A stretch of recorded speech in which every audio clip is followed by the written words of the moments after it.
क्या दिया है, क्वेश्चन देखा, यहां पर क्वेश्चन था, क्वेश्चन दिया आपको कि आपको एक इमेज क्रिएट करनी है, यहां पर बनाना है, अच्छा ठीक है, फिगर बनाना है, okay. An object of height 2.5 centimetre is placed at distance 15 centimetre from the optical centre O of the convex lens. Lens का है, कोई बात नहीं। तो किसकी ये दी है बच्चा, ये दिया है आपको ऑब्जेक्ट का, तो यानी ये क्या दिया है, u दिया है, ओके जी। ये क्या दिया है, height of object O dash दिया है, ठीक जी भैया। आपको यही करना है सबसे पहले। न्यूमेरिकल्स अगर कभी आ रहे हैं, न्यूमेरिकल्स आ रहे हैं, कोई फिगर ड्रॉ करना है, अगर ये ऐसी कोई भी चीज है, तो इवन आपको यह करना है कि वहां पर सारी चीजों को पहले खुद से उसमें जान लेना है कि उसमें दिया क्या है, ठीक है। और जब आप ये जान लोगे कि उसमें दिया क्या है, देन उसके बाद आप सारी चीजें उसको कर पाओगे। देखिए लिखा क्या है, फिर लिखा है आगे फोकल लेंथ 10 सेंटीमीटर, ये क्या है बच्चा, f 10 centimetre. Draw a ray diagram to find the position and size of image formed, okay हो गया, अच्छी बात है। अब आपको एक बात समझ में आई कि आपको जो इमेज ड्रॉ करना है उसमें आपको यह पता है कि एक लेंस है, आपको यह पता है कि ऑब्जेक्ट की जो हाइट है वो कितनी है। मेरी थोड़ी सी यहां पर, अब मेरे पास क्या भाई स्केल विस्केल तो है नहीं, तो लेकिन तब भी आपसे अच्छा बना दूंगा, ठीक है, हाँ, लेकिन आपको मुझसे अच्छा बनाना है भाई, ठीक है। मैं जैसा फिगर ड्रॉ कर रहा हूं उससे अच्छा आपको करना है, ठीक है, ओके जी भैया। उसके बाद ये आपने ड्रॉ कर दिया, 2.5 क्या है आपकी यहां पर सेंटीमीटर हाइट है इसकी, ओके। अब जो आपसे कह रहा है कि जो u की वैल्यू है वो आपको दी है 15 सेंटीमीटर, अच्छी बात है। और जो फोकस आपको दे रहा है वो कितनी दे रहा है, 10 सेंटीमीटर यहां पे होगी, क्लियर। अब कह रहा है आपको इमेज बनाना है, कौन सा है, पहली बात बताओ, कॉन्वेक्स है, कॉन्वेक्स है। और कॉन्वेक्स किसकी तरीके काम करता है, कॉनकेव की तरीके। कौन कॉनकेव, कॉनकेव मिरर की तरीके। और अगर कॉनकेव मिरर है तो कॉनकेव मिरर में क्या होता है, जल्दी से बताओ। कॉनकेव मिरर में होता यही है कि भैया चीजें इन्वर्टेड बनती हैं, उल्टी बनती हैं, और उल्टी बनती है इसका मतलब नीचे बनेगा, यानी इमेज कहीं ना कहीं यहां पे ड्रॉ होगा। तो सबसे पहली चीज आपको क्या पता होना चाहिए, इमेज की हाइट, यानी आपको आई डैश पता होना चाहिए। फिर उसके बाद इमेज कितनी डिस्टेंस पर बनेगा आपको v पता होना चाहिए। तो ये दो चीजें अगर आपको पता हो गई तो आप यहां पर इमेज इसको ड्रॉ कर पाएंगे। भाई नहीं तो आप चीजें बनाएंगे ऐसे, नहीं तो ऐसे बना दोगे क्या, लाइन खींच के खाली बस ऐसे कर दोगे ना आपको सारी चीजें। तो ये कैसे करोगे भैया, अभी बताता हूं आप कैसे करोगे। देखो 1/f बराबर 1/v minus 1/u for Lenz. अगर मिरर होता देन प्लस यहां बीच में, ओके। अब कॉन्वेक्स है, सब कुछ कॉन्वेक्स में क्या होता है, पॉजिटिव होता है, मैंने भी बताया था। जब आप साइन लेंगे तो कैसे लेंगे, लेकिन जो u होगा वो क्या होगा, निगेटिव होगा। तो खैर u हमने यहां पर निगेटिव ले लिया, तो इससे निगेटिव निगेटिव क्या हो गया, पॉजिटिव हो गया। और जैसे ही ये पॉजिटिव हुआ तो हो गया 1/f बराबर 1/v, 1/f बराबर 1/v प्लस 1/u हो गया जी भैया। v फाइंड करना है, 1/f की वैल्यू बताओ, f की वैल्यू भैया 10, ओके। u की वैल्यू बताओ, u की वैल्यू भैया 15 है, ओके, यहां पे मैंने 15 कर दिया, बराबर 1/v। आप सॉल्व आउट करिए इसको। जब आप इसको सॉल्व आउट करेंगे, तो v की वैल्यू जो फाइंड करेंगे, फटाफट जल्दी से बताओ, जल्दी जल्दी करो सभी लोग अपने कॉपी पेन में, जल्दी जल्दी कॉपी पेन निकालो और तुरंत किया करो। कोई भी ऐसे क्वेश्चन है तुरंत उसको करेंगे। भैया एलसीएम बता दो, हम लोग एलसीएम नहीं कर पाते हैं। एलसीएम नहीं कर पाओगे, 10 और 15 का एलसीएम नहीं कर पाओगे, 30 आएगा, लो बता दिया। हाँ, और कभी टीचरों पे भरोसा नहीं करना चाहिए भाई। जब टीचर क्वेश्चंस देते हैं आपको, कोई भी आपके सर हैं, ठीक है, मुझ पे कर सकते हो, ठीक है, तो होता क्या है कि वो यही करते हैं कि इसका आंसर ये होगा, लेकिन होता नहीं है वो ना। हाँ, स्कूल में ऐसा लगभग सबके साथ हुआ होगा। कितने लोगों के साथ हुआ है भाई ऐसा? सबके साथ हुआ है। चलो ओके, तो u की v की वैल्यू कितनी निकली बेटा? v की वैल्यू बच्चा कितनी निकली? 30 निकली। v की वैल्यू कितनी निकली? 30 निकली। निकल गई? ओके, निकल गई, 30 निकल गई जी भैया। ओके, अब जब इसको पूरा अच्छे से क्रिएट करना है तो ढंग से बनाएंगे इसको पूरा। देखो अब v की वैल्यू भी हमको पता चल गई है। ये हमने लेंस बना दिया, ये f, ये ऑब्जेक्ट यहां पर रखा है, ये f1 और ये 2f। क्लियर? ये f1 और ये 2f। क्लियर हो गया जी। अब ऑब्जेक्ट कहीं ना, इमेज कहीं यहां पे ड्रॉ हो रही है, तो इमेज कैसी? नीचे ड्रॉ होगी। अच्छी बात है। तो लेंस में सबसे इजी होती है इमेज बनाना, लेकिन ये बीचों बीच से जानी चाहिए। मेरी थोड़ी सी यहां पे गड़बड़ हो गई है, कोई बात नहीं, आप लेकिन उसको सही करेंगे। चलो वो अभी ड्रॉ कर लेना भाई, थोड़ा अच्छे से ड्रॉ करना तुम लोग। और यहां पे क्या हो गया? 2.5 है ये। देन आपको ये ऑब्जेक्ट के लिए कितना दिया था? 15 दिया था। फोकस कितनी दी है? 10 दी है। रख दो फटाफट, रख दिया जी। अब जब रख दिया है, इमेज बनाना है, इमेज बन गई, और जो यहां इमेज बनी है उसकी डिस्टेंस कितनी आई है? 30। अगर हाइट निकाल ले तो और ही मजा आ जाएगा, नंबर आपको ज्यादा मिल जाएंगे। ऐसा कुछ बनेगा इमेज। देखिए इमेज बेटा ऐसा कुछ ड्रॉ होगा। कितने लोगों को क्लियर है? क्लियर है? चलिए नेक्स्ट देखेंगे। A person is suffering from both myopia और हाइपरमेट्रोपिया। ये दोनों अगर आप जानो, अगर आपने पढ़ा होगा आई के बारे में, ठीक है, उसमें सबसे इंपॉर्टेंट डिजीज और उनको कैसे ठीक करेंगे, कौन सा लेंस का यूज करेंगे अपने चश्मों में, वो क्वेश्चन बहुत आते हैं। मतलब एक फिक्स है ये क्वेश्चन, आप ये फिक्स है, अगर आपको पता है, नहीं पता तो कॉपी में नोट कर लो। मायोपिया में रियल शुद्ध समझो, मायोपिया में आपको क्या होगा? दूर का नहीं दिखेगा, दूर का नहीं दिखेगा। समझो इसको, बिल्कुल अपने दिमाग में इमेज बना लो। और हाइपरमेट्रोपिया में कहां का नहीं दिखेगा? पास का नहीं दिखेगा। कहां का नहीं दिखेगा? पास का नहीं दिखेगा। क्लियर हुआ जी भैया? यहां दूर का नहीं दिख रहा है, यहां पास का नहीं दिख रहा। ओके, इसको अगर आपको सही करना है, अगर ये है सिर्फ आपको मायोपिया है, ठीक है, अगर सिर्फ आपको मायोपिया है तो आप कॉनकेव लेंस का यूज करेंगे। किस लेंस का? कॉनकेव लेंस का यूज करेंगे, ठीक है। और अगर आपको हाइपरमेट्रोपिया है तो आप किसका यूज करेंगे?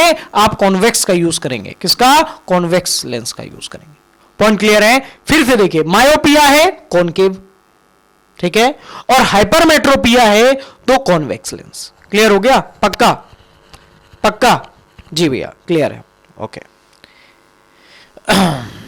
साफ कर दीजिए इसको। हो गया जी। और अगर ये दोनों हैं, अच्छा ये जनरली होता किसको, ये भी आपको पता होना चाहिए। कॉन्सेप्ट अगर क्लियर है तो अच्छी बात है, नहीं क्लियर है तो देख लो, क्लियर हो जाएंगे बच्चा, कोई बात नहीं है। सीखने का प्रयास करो, ठीक है, अपनी लर्निंग कैपेसिटी को बढ़ाओ बस। अगर आप लर्निंग कैपेसिटी को अपनी बढ़ा लोगे तो रोज डेली कुछ नया आप लर्न करोगे, ठीक है, अपने आप में कुछ चेंजमेंट देखोगे। देखिए एकदम से ज्यादा चेंजमेंट कर देंगे उससे कुछ नहीं होगा। आप, मैं कह रहा हूं 0.03 आप करिए अपने अंदर चेंजमेंट, इंटू 30 कर दीजिए, देखिए कितना आता है, और इंटू 365 कर दीजिए कितना आता है। आप देख रहे हैं कि पर ईयर, पर मंथ आप में चेंजमेंट आएगा। लेकिन माइनर आप करेंगे तो पता है, एक दिन आप पढ़ रहे हो भैया, पूरे दिन पढ़ रहे हैं, हम तो संत बन गए, सन्यासी बन गए, हम तो पूरे दिन पढ़ेंगे, और अगले दिन से रील चला रहे हैं, रील बना रहे हैं, तो क्या होगा? कुछ नहीं होगा। तो वही चीजें आपको क्लियर करनी, ध्यान से देखो बच्चा। देखो मायोपिया क्या होता है? जवान लोगों को होता है, जैसे तुम लोग हो गए, ठीक है, हाँ। और हाइपरमेट्रोपिया किसको होता है? ये बुजुर्गों को होता है या जिनकी एज 30 प्लस हो जाती है। क्या भैया आपको अभी मेरी 30 प्लस नहीं हुई है, हो जाएगी तो हमें भी हो सकता है। इनमें पास का नहीं दिखता है। आपने देखा होगा आपके घर में आपके जो फादर है, मदर है, ठीक है, और दादा दादी हैं, तो वो कभी भी फोन थोड़ा सा दूर से चलाते हैं, या अगर न्यूज़पेपर अगर उनका चश्मा नहीं मिल रहा है उनको, ठीक है, तो क्या करते हैं, थोड़ा सा दूर ऐसे करके पढ़ते हैं। पढ़ते कि नहीं पढ़ते? जी भैया पढ़ते हैं, होता है ना ऐसा? जी भैया। तो वही चीज है यहां पर। ये किसको होता है? थोड़ा बुजुर्ग व्यक्तियों को, थोड़े बुजुर्ग व्यक्ति को। ये किसको होता है? जवान लोगों को। अब लेकिन कुछ होते हैं कि जो 60 तक जिनको कुछ नहीं होता, तो उनको कुछ भी नहीं होगा, मतलब बिल्कुल जो आई साइड है वो दूर की भी सही है, पास की भी सही है, उनको कोई प्रॉब्लम नहीं देखने में, बिल्कुल विजुअल क्लियर है, बिल्कुल विजन क्लियर है, ठीक है, विजुअलिटी बिल्कुल क्लियर है। ओके, अब एक बात ध्यान समझना, उनको दिख तो बराबर रहा है, लेकिन जब वो बूढ़े हो जाएंगे, यानी अप्रोक्स एज उनकी जब 70 प्लस हो जाएगी, तब क्या होगा? तब होगा ये कि जो उनकी मसल्स हैं, आई मसल्स, अभी आपने पढ़ा था, वो क्या पढ़ने लगेंगी? ढीली पढ़ने लगेंगी। और जब वो ढीली पढ़ने लगेंगी तो ना उनको दूर का क्लियर दिखेगा, ना उनको पास का क्लियर दिखेगा। अगर ऐसा होगा तो उनको बाईफोकल लेंस का ही यूज करना होगा। और बाईफोकल लेंस का मतलब है उसमें कॉन्वेक्स भी हो, कॉन्केव भी हो। आपने देखा होगा आपके टीचर का जो चश्मा था उसमें नीचे आर्क बना रहता था, ऐसा था कुछ,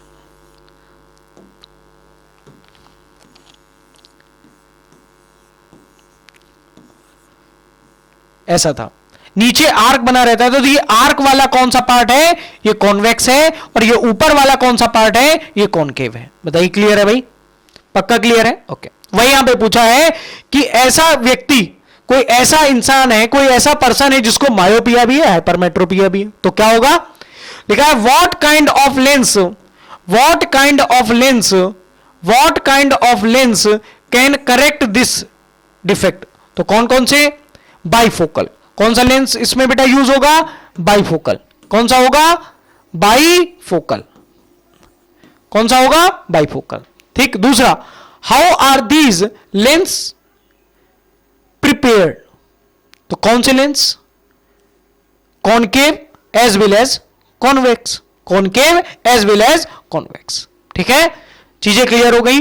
बाइफोकल लेंथ होगा, बाइफोकल का मतलब है कि कॉनकेव भी होगा, उसमें कॉन्वेक्स भी होगा। देखिए, देखो देखो लिखा है यहां पर, required by such person to improve vision is bifocal lens. लिखा है बाइफोकल लेंस। ये क्या लिख दिया? आई लेंस लिखते क्या? चलो कोई बात नहीं, लेंस लिख देते हैं, ठीक है। हाँ, लिखा है a bifocal lens consist of both convex as well as concave. लिखा हुआ आप देखिए, सारी चीजें लिखी हुई हैं, तो ये सारी चीज आपको क्लियर होनी चाहिए अपने दिमाग में, बिल्कुल। चले नेक्स्ट, बहुत इंपॉर्टेंट क्वेश्चन था भाई ये, बहुत ज्यादा। अब ये वाला क्वेश्चन देखिए, यहां पर क्या लिखा हुआ है? ये तो न्यूमेरिकल आ गया, कितने लोग कर पाएंगे? नहीं कर पाएंगे क्या भैया? देखो, a person needs a lens of power plus 3 dioptre. कोई इंसान था, उसको बिल्कुल विजन क्लियर करनी थी, तो 3 डायोप्टर का जो है लेंस चाहिए था। प्लस 3 का मतलब हो गया, प्लस का मतलब हो गया ये कॉन्वेक्स चाहिए इसको, और कॉन्वेक्स चाहिए, इसका मतलब कौन सी प्रॉब्लम है इसको? हाइपरमेट्रोपिया है। कौन सी है? हाइपरमेट्रोपिया है। ओके जी। For correcting this, sorry, his near vision, मैंने बताया था, and -3 dioptre for correcting his distance होना चाहिए यहां पर, distant vision. Calculate the focal length of the lens required to correct these defects. अब आपको फोकल लेंथ उस लेंस की चाहिए जो इनको बिल्कुल करेक्ट कर सके। कि कोई बात नहीं, पहले की निकालोगे, कैसे निकलेगी? 1/p 1/3, 1/3 से निकालेंगे आप, प्लस में देखिए यहां पे दिया सोल्यूशन, p बराबर 1/f। मैंने बताया था अगर सेंटीमीटर में होता तो 100/f होता, और आपने यहां पर रख दिया 1/3 कर दिया, प्लस का 0.33 आ गया, किसके लिए? कॉन्वेक्स के लिए। p2 -3 था, देन आपने रखा, ये आ गया, किसके लिए? कॉन्वेक्स लेंस के लिए। ये इसका आंसर है, ठीक है। चलिए, तो फोकल लेंथ पूछ रहा था, डायोप्टर में आपको वैल्यू दी थी और सिर्फ उसकी फोकल लेंथ आपसे पूछी है, तो फोकल लेंथ जब भी पूछेगा तो P बराबर 1/f से उसको आपको सॉल्व करना है। नेक्स्ट देखेंगे, what is the mean by solenoid. ठीक है, अब सोलेनॉइड क्या है, आप जानते हैं सोलेनॉइड के बारे में? कितने लोग जानते हैं? जिन्होंने मैग्नेटिक फील्ड पढ़ा होगा या मैग्नेट में कुछ भी थोड़ा बहुत पढ़ा होगा तो सोलेनॉइड को तो जानते होंगे। नहीं जानते कोई बात नहीं। How does a current carrying solenoid behave, कैसे बिहेव करती है बताना है, और गिव इट्स मेन यूज, इसका मेन यूज क्या है। पहले सोलेनॉइड देखते हैं क्या होता है। सिलेंड्रिकल फॉर्म में कोई कॉइल है और उसके ऊपर हम लोग ने क्या है, वायर ऐसे यहां पर, ये सोलेनॉइड है। अगर मैं बात करूं इससे सेंटर में बी की वैल्यू की तो क्या होती है, म्यू नॉट एन आई होती है। आपको लर्न है कि नहीं? और अगर मैं बात करूं एंड एट, मतलब इनके जो आपके लास्ट वाला पार्ट है, ठीक है, वहां पर, यहां पर बेटा कितनी हो जाएगी, b/2 हो जाएगी। यानी मिड में कितनी होगी, b होगी, और बिल्कुल एंड में कितनी होगी, b/2 होगी। क्लियर है जी भैया? मेरे हिसाब से क्लियर हो गया होगा जी। तो सोलेनॉइड क्या है, समझ में आ गया आपको कि सिलेंड्रिकल फॉर्म में कोई कॉइल है, उसके ऊपर वायर यहां पर लपेटे हुए हैं, वो है। और इसके अंदर अगर आप किसी चीज को रख देते हैं तो वो इलेक्ट्रोमैग्नेटिक फॉर्म में आ जाती है। इलेक्ट्रोमैग्नेटिक के बारे में अगर आप ना जानते हो तो मैं आपको बता दूं। देखिए, पहली बात तो आपको ट्राई करना है कि छोटा आंसर लिखना है, बिल्कुल शॉर्ट में बताइए, क्योंकि इतना पढ़ने का उसके बाद टाइम नहीं है। लेकिन अगर आपको ज्यादा लिखना है तो वो भी मैंने दो इसमें दिए हैं, एक शॉर्ट आंसर, एक डिटेल्ड आंसर, दोनों आंसर लगवाए। देखिए यहां से, आ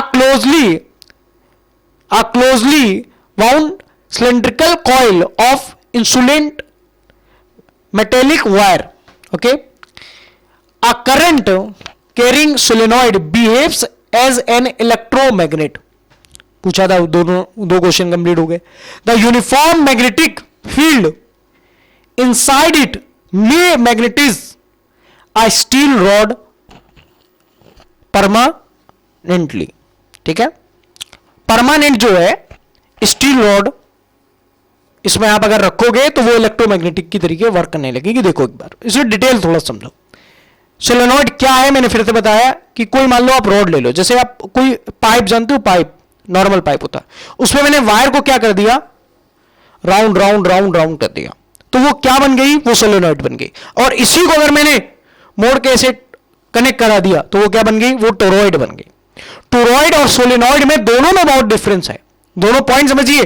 टोरॉइड अलग है, सोलेनॉइड अलग है बच्चा। क्लियर है? देखिए लिखा क्या है, a coil of many circular turns, a coil of many circular turns of insulated copper wire. ठीक है, ठीक, wrapped closely in the shape of cylindrical is called solenoid. Most important, समझ गए सोलेनॉइड क्या है जी भैया। फिर the field lines around the current carrying solenoid is similar to the produced by a bar magnet। आपने बार मैग्नेट अगर आपने देखा है, जैसे बार मैग्नेट ऐसे होता है, ये साउथ है नॉर्थ है, तो इसमें जो फोर्स लाइंस हैं वो अंदर जो चलती हैं वो S2N चलती हैं और जो बाहर चलती हैं N2S चलती हैं।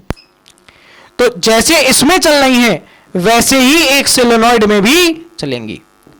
ठीक है, किसके तरीके, बार मैग्नेट के तरीके। दूसरी point, this means that a current carrying solenoids behave as having north pole and south pole the strong magnetic field produce inside a solenoid.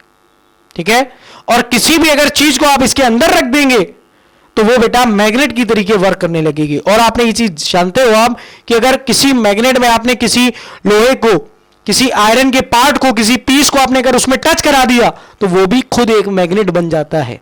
Clear है? चलिए यहां तक क्लियर है भाई। चलिए नेक्स्ट देखेंगे, 10th क्वेश्चन देखेंगे। यहां पर दिया है ओजोन लेयर के बारे में। ओजोन लेयर क्या है? ओजोन लेयर आप जानते होंगे, अक्सर आपने नाम भी सुना होगा। ओजोन लेयर क्या होती है? जो ऑक्सीजन के जो भी एटम्स होते हैं उनसे मिलकर फॉर्म होती है कौन? Ozone layer. और ये क्या करती है? ये अल्ट्रावायलेट वेव से हमको क्या करती है? प्रोटेक्ट करती है। ये है ओजोन लेयर। देखेंगे इसका आंसर क्या दिया है। देखो ये डिटेल्ड आंसर है, ये शॉर्ट आंसर है, हम लोग शॉर्ट वाला प्रेफर करेंगे, ज्यादा अच्छा है। Ultraviolet radiations split some molecular oxygen into free atoms. कहने का मतलब यह है कि जो अल्ट्रावायलेट रेडिएशन है वो ऑक्सीजन को क्या करती है? तोड़ देती है। किसमें? ऑक्सीजन के एटम्स में। कौन समझिए? जो O2 है वो किसमें टूट रहा है? O में टूट रहा है। कौन तोड़ रहा है? अल्ट्रावायलेट रेडिएशन टूट रहा है। ठीक है, स्प्लिट हो रही है। स्प्लिट का मतलब होता है चीजों को टूटना। ठीक, these atoms then combined with the molecular oxygen to form ozone. Point ध्यान समझिए कि अल्ट्रावायलेट वेव जो है वो आ रही है, ऑक्सीजन O2 को तोड़कर O में कन्वर्ट कर रही है, और O जो है मिलकर एक ओजोन लेयर बना रहे हैं। पॉइंट समझ रहे हैं? मतलब ओजोन लेयर किससे क्रिएट हो रही है? वो ऑक्सीजन से ही क्रिएट हो रही है। ये मेरे हिसाब से बिल्कुल क्लियर होगा। और वो ऑक्सीजन लेयर ही ओजोन लेयर बन रही है, और वो ओजोन लेयर ही हमारा प्रोटेक्शन कर रही है। किससे? अल्ट्रावायलेट वेव से, अल्ट्रावायलेट रेस से। सॉरी, ठीक है, वेव मैंने बोल दिया, अल्ट्रावायलेट रेस से। क्लियर हो गया? चलो फिर से देखेंगे एक बार। It protects all life from the harmful effect of ultraviolet radiation because of the release of chemicals like use in refrigerator and fire extinguishers. जितने भी आपके, जैसे आपने देखा होगा, जितने भी मतलब मोस्टली आपने मॉल में या फिर ऑफिस में देखा होगा, फायर के लिए जो नहीं सिलेंडर टाइप के लगे रहते हैं, तो उनमें इसका यूज होता है।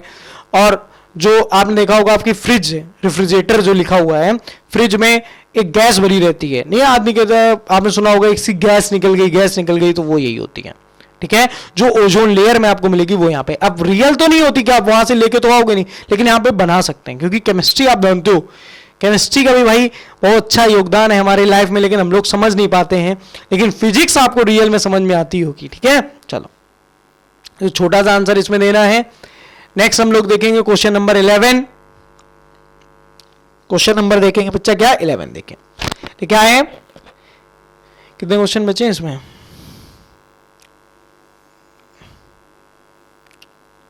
बस 2 क्वेश्चन और बचे हैं, 11 और 12।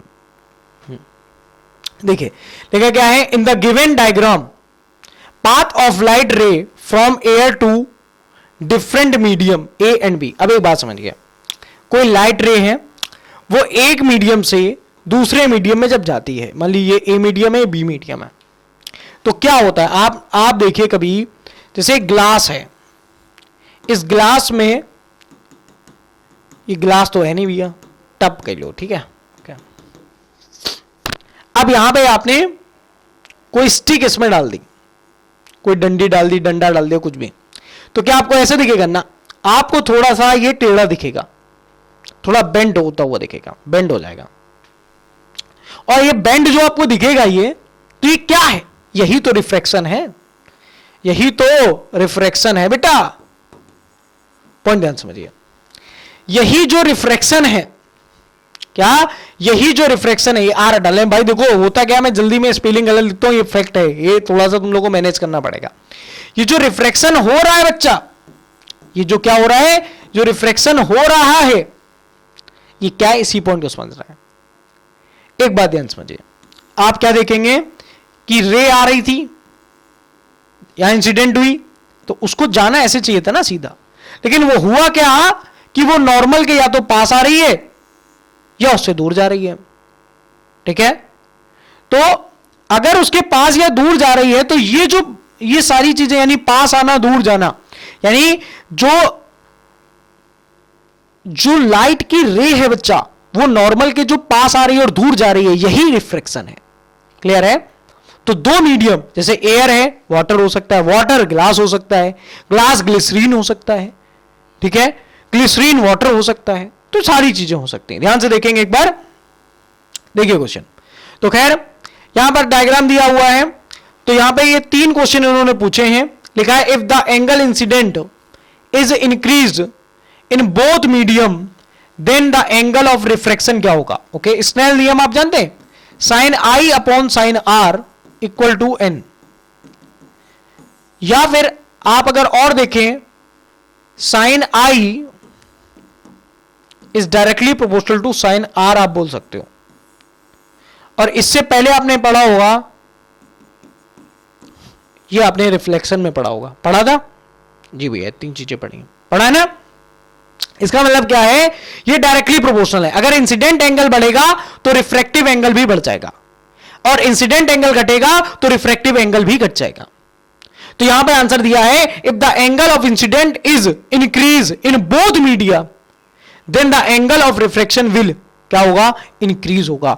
विल क्या होगा बच्चा, इंक्रीज होगा। क्या होगा, इंक्रीज होगा। पक्का क्या होगा, इंक्रीज होगा। पहला आंसर हो गया। दूसरा, what happened when refractive insides of 2 medium are equal, क्या होगा। अब एक बात ध्यान समझिए, अब हुआ क्या बच्चा, इसी में था ना आगे, इसी में समझा रहा हूं। ये कब होगा, यानी कोई भी रे, लाइट रे अगर इंसिडेंट होती है तो वो सीधी कब जाएगी, जब मीडियम चेंज ना हो, यानी मीडियम 1 और 2 अगर इक्वल है, यानी reflective index of medium 1 is equal to reflective index of medium 2 is equal, तो वो बेटा जैसे आ रही थी वैसे ही चली जाएगी रे। बात समझ रहे, ना तो वो नॉर्मल के पास आएगी ना उससे दूर जाएगी, यानी रिफ्रैक्शन ही नहीं होगा, no refraction. If incident angle 45, so refractive angle will be 45। But क्या केस होगा उसके लिए, रिफ्लेक्टिव इंडेक्स बराबर होना चाहिए। क्या होना चाहिए, बराबर, रिफ्लेक्टिव इंडेक्स बराबर होना चाहिए। तो यहां पे लिखा है व्हाट हैपेंड व्हेन रिफ्लेक्टिव, यहां पे होगा रिफ्लेक्टिव इंडेक्स होगा, यार ये गलत लिखा है, कोई बात नहीं, इंडेक्स होगा। Reflective index of 2 medium are equal, तो क्या होगा, नो रिफ्रैक्शन। यहां पे आप क्या लिखोगे, डैश लगा के, no refraction. Okay, next question लिखा है glass and glycerine have same reflective index, how will you observe the reflection and refraction phenomena of glass and glycerine. नहीं होगा, रीजन, क्योंकि रिफ्लेक्टिव इंडेक्स अगर सेम हो गया तो रिफ्रैक्शन हो ही नहीं सकता। ये जो केस आप देख रहे हैं इसमें 1 और 2 यानी NA, अगर NA is equal to NB है तब ये हो रहा है, और ये जो आप देख रहे हैं NA does not equal to NB, ये केस, यानी दूसरा वाले में क्या है, NA does not equal to NB। But पहले वाले में क्या है, reflective index of A is equal to reflective index of B। देखिए इसका सोल्यूशन है, देखिए जो समझाया वही सारी चीजें लिखी हुई हैं, ठीक है। चलिए देखेंगे इसके बाद एक लास्ट क्वेश्चन, फिर खत्म। लिखा क्या है, as the angle of incident increase the angle of refraction also increase. पहला आंसर हो गया, कंप्लीट हो गया। बस इतना ही आपको लिखना है, ज्यादा महाभारत लिखने की जरूरत नहीं, मैं तो वो समझाने के लिए पूरा पूरा लिखा है। When the 2 reflective index are equal, NA equal NB या फिर N1 equal N2, then the light is passed through without refraction, यानी कोई रिफ्रैक्शन नहीं होगा अगर ये दोनों क्या हैं, बराबर हैं। ये पॉइंट ध्यान समझ पा रहे हो कि नहीं समझ पा रहे हो, पॉइंट क्लियर हो रहा है कि नहीं क्लियर हो रहा, मेरे हिसाब से क्लियर हो रहा। Third point, there are no refraction at glass glycerine because refractive index of glass equal to reflective index of glycerine.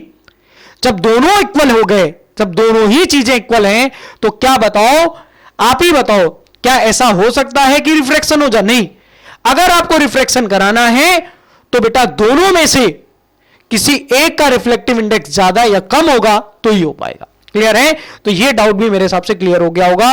तो ये यहां तक आपको लिखना है, there is no refraction at glass glycerine interface as the reflective index will same या is same. ठीक है, तो ये आपको नोट करना है। ये क्वेश्चन जो तुम लोग देख रहे हो, ये क्वेश्चन जो देख रहे हो तुम लोग, देखो ध्यान से, ये क्वेश्चन हर बार आता है, लेकिन इसकी ऐसी ट्रिक, इतनी बढ़िया ट्रिक आपने आज तक नहीं देखी होगी। मैं बता रहा हूं, उस बात को ध्यान समझना। अच्छा एक बात बताओ, आप जिसकी रिस्पेक्ट करते हो उसको आगे रखते हो? जिसकी रिस्पेक्ट करते हो उसको आगे रखते हो जी? ओके, मैं आपसे पूछना चाहता हूं, व्हाट इज दिस? आप कहेंगे भैया रिफ्लेक्टिव इंडेक्स। एन क्या है? Reflective index. ओके, मैंने लिख दिया ए एन जी, तो ए आगे है, तो ए की रिस्पेक्ट में ग्लास का रिफ्लेक्टिव इंडेक्स, ये क्या है? Reflective index of glass with respect a. मैंने लिख दिया वाटर यानी डब्ल्यू एन जी। अब यहां पर आप क्या लिखेंगे? Reflective index of glass with respect water. Clear? ये आपको समझ में आ गया होगा। आ गया? देखो अब यहां पर आपको दिया क्या है? रिफ्लेक्टिव इंडेक्स ऑफ ग्लास यानी ए एन जी। अच्छा, एयर के रिस्पेक्ट में सब होते हैं भाई, हम लोग भी एयर के अंडर ही रहते हैं कि नहीं रहते ना? सब लोग रहते हैं जी। तो ए एन जी कितना दिया है? 1.5। और यहां पर वाटर के लिए कितना दिया है? यानी वाटर के लिए दिया है ए एन डब्ल्यू कितना दिया है? 1.333। ध्यान से समझिएगा। अब यहां पर क्या लिख रहा है? What is the reflective index of glass with respect to water? With respect water, तो वाटर के में रिस्पेक्ट में ग्लास के लिए बताना है, तो ये WNG पूछा है। दूसरे में कह रहा है what is the reflective index of water with respect of glass, और ग्लास के रिस्पेक्ट में तो ग्लास को आगे कर देना है, GNW। अब आप बताइए, ध्यान से समझिए, बताओ। अब देखिए, ये आप ये लिखना सीख गए। अब अगर आप ये लिखना सीख गए तो इसको तोड़ना भी सीखना पड़ेगा। जो आगे है वही नीचे जाता है भाई। आदमी पैर पकड़ता है, जब पैर छूता है तो तभी तो पैर खींचता है। आपने देखा होगा कहावत की पैर छू कर ही पैर खींचे जाते हैं। ठीक है, तो आदमी जो आगे है उसी को तो आप पीछे करोगे, यानी जिससे आप सीखोगे उसी को पीछे कर दोगे, है कि नहीं? ऐसा मेरे साथ ना करना भाई तुम लोग। देखो खैर, ये W है तो बेटा ये नीचे आ जाएगा यानी NW। ये G है तो ऊपर चला जाएगा यानी NG, और A हमेशा लगेगा ANW और ANG। यहां पर क्या आ जाएगा बेटा? NG, और ये पीछे वाला ऊपर है तो NW, और A सबके साथ लगता है तो ANW और ANG। अब आपको वैल्यू दी गई है ANG की, 1.5 रख दीजिए, यहां पे आप 1.3 रख दीजिए, यहां पे आप क्या रखेंगे? ANW आप क्या रखोगे? 1.3 रखोगे, यहां पे आप क्या रखोगे? 1.5 रखोगे। अब आप सॉल्व कर लीजिए, आंसर बताइए। ठीक है, तो इसके आंसर अगर आप नहीं सॉल्व कर पा रहे हो तो इसके आंसर होंगे, पहले होंगे 1.12 और इसका 0.89। इसका होगा कितना? इसका होगा 0.89। मैं लिख देता हूं 0.89। अब मैं भी क्यों सोल्यूशन करूंगा, जब तुम लोग करो सोल्यूशन। और इसका होगा 1.12। ठीक, चलो हो गया। मोस्ट इंपॉर्टेंट ये था। चलिए कंप्लीट है भाई। हाँ, तो अब आपका जो है 10th का पहला सैंपल पेपर यानी फर्स्ट सैंपल पेपर कंप्लीट हो गया है। मैं आपको फिर बता रहा हूं, अगर सिर्फ आपने सैंपल पेपर ही देख लिए हैं तो 5 to 10 question as it is आपको देखने को मिल जाएंगे आपके एग्जाम में। जो भी सैंपल पेपर है आप बिल्कुल उनको क्वेश्चनों को बिल्कुल रट डालिए। ठीक है, सबसे इजी एग्जाम होता है 10th और 12th का। पता नहीं तुम लोग क्यों परेशान होते हो। मेन लड़ाई उसके बाद शुरू होती है जब आप कॉम्पिटेटिव एग्जाम्स की तैयारी करते हो, मेन लड़ाई वहां पर है। ठीक है, तो इतना समझ के अपने आप को थोड़ा सा जो है क्या कह सकते हैं उसको, बहुत भारी शब्द हिंदी का है, सांत्वना दे सकते हो। ठीक है, और पेपर आपको अच्छा करना है। अपने एग्जाम में जब भी आप एग्जाम हॉल में बैठे तो उस एग्जामिनर के बारे में सोचे जो आपकी कॉपी चेक कर रहा हो। ठीक है, तो जब आप सोचोगे तो कुछ अच्छा ही करोगे। ठीक, तो हम लोग मिलते हैं आपको नेक्स्ट क्वेश्चन पेपर में। जब तक के लिए जय हिंद, जय भारत, वंदे मातरम। हंसते रहिए, मुस्कुराते रहिए और देखते रहिए अपना YouTube channel. Like, share and subscribe. जय हिंद, जय भारत।